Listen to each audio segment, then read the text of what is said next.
Let's play football.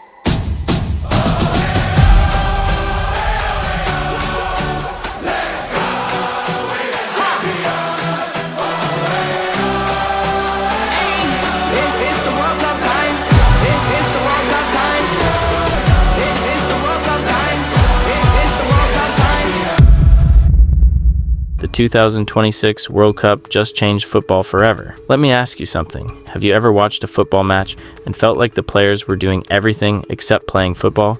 Someone falls down. Someone ties their boot for the 5th time. The goalkeeper holds the ball like it owes him money.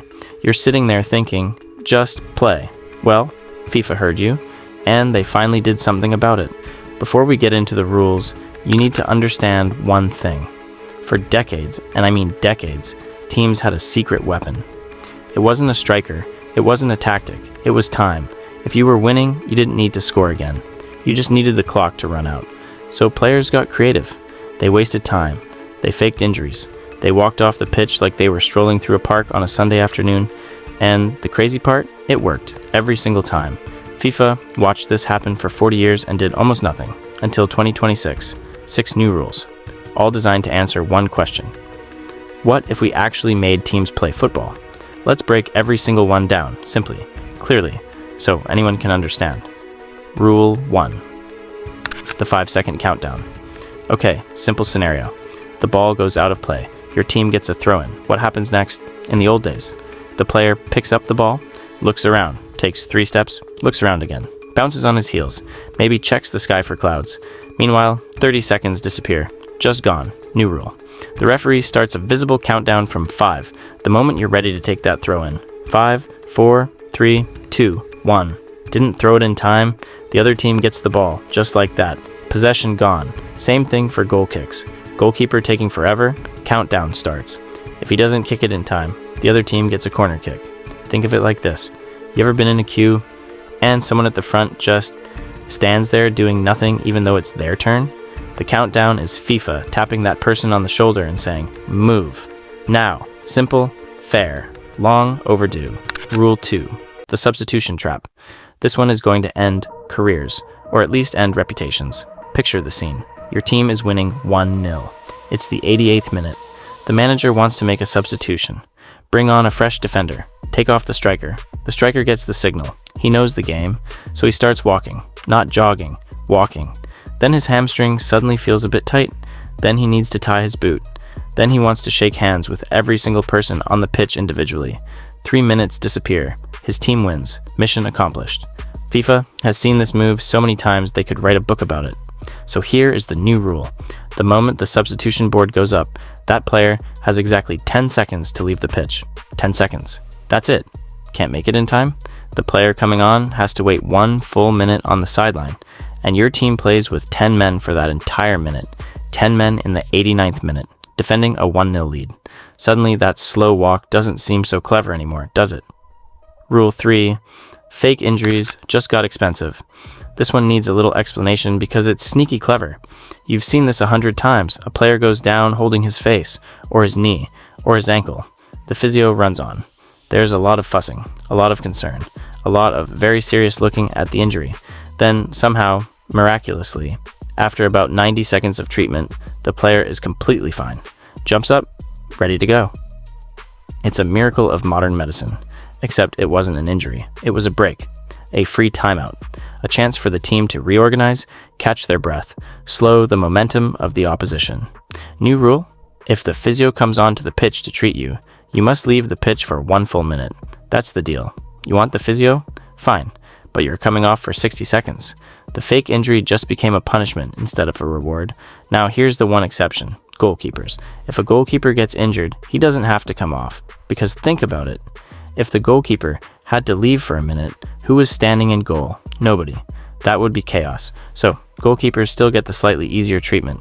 The fake injury problem for them isn't fully solved. But for outfield players, the free timeout is gone. Rule 4. VAR gets more power. Okay, before you groan, just hear me out. You already know VAR, the video assistant referee, the screen on the side of the pitch, the referee walking over to look at a monitor while everyone in the stadium argues. VAR could already review straight red cards, a bad tackle, an elbow, a serious foul. VAR could look at those and change the decision. But here's what VAR couldn't do before. It couldn't review second yellow cards. So a player could get away with 2 bad tackles, and the second one couldn't be checked. That gap is now closed. VAR can also now fix cases of mistaken identity. Wrong player got carded? If VAR spots it, the card goes to the right person. And corner kicks. If there's a question about whether the ball went off an attacker or defender last, VAR can check that too. As long as it's quick. More oversight, more accuracy, more things for everyone to argue about. Welcome to modern football. Rule 5. Referees on camera? This one is different. It's not about time wasting. It's about something bigger, transparency. Referees will now be able to wear body cameras during matches. But here's the important part. These are not the referee's personal cameras. The competition provides them. The competition controls the footage. So what's the point? 2 things. First, the footage will be used to train future referees, learning from real situations, real decisions, real pressure moments. Second, and this is the interesting part, fans might get to see a referee's eye view of big decisions, a penalty call, a red card, that exact moment when the referee decides to blow the whistle or not. Right now, we see everything from cameras far away or from the side. Soon, we might see it from exactly where the referee was standing. Whether that helps people understand decisions better or just gives them more ammunition to argue, we're about to find out. Rule 6. The one that should have happened 40 years ago. Save the best for last. This one is called DOGSO, which stands for denying an obvious goal scoring opportunity. Big words, simple idea. Let me explain it in the clearest way possible. A striker is through on goal. Nobody between him and the goalkeeper. He is going to score. And then a defender fouls him from behind. Red card. That has always been the rule. You denied a goal-scoring opportunity, you're off. But here's where it used to get strange. Sometimes the referee plays advantage, meaning the foul happened, but the striker is still on his feet, still moving. So the referee lets play continue instead of stopping it, and the striker scores anyway. Under the old rule, the goal counts. But the defender still gets a yellow card, even though the striker scored. Even though nothing was actually denied, the goal happened. That never made sense.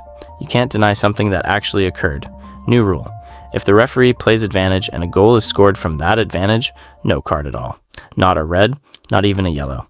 Because the goal-scoring opportunity wasn't denied, it became a goal. The punishment existed to compensate for the lost goal. If the goal isn't lost, there's nothing to compensate for. Logical, clean, obvious. It only took 40 years to get here. But we're here. Close. So let's recap. 6 rules. All with the same heartbeat.